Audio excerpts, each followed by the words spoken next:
Ahora lo sacamos y lo ponemos en este plato.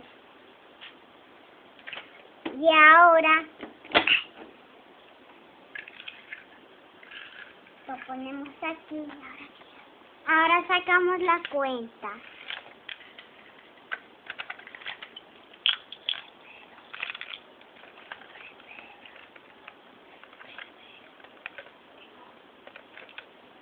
Ahora la cuenta es 5, 5,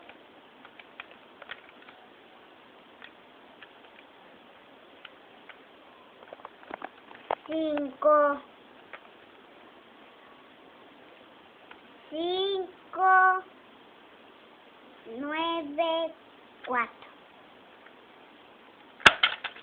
Y ahora lo abrimos,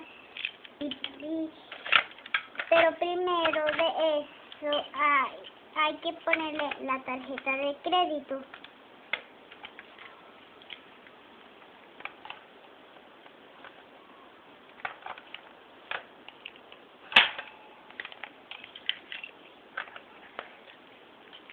Pasó la tarjeta, después de que pasamos la tarjeta, abrimos y metemos el dinero.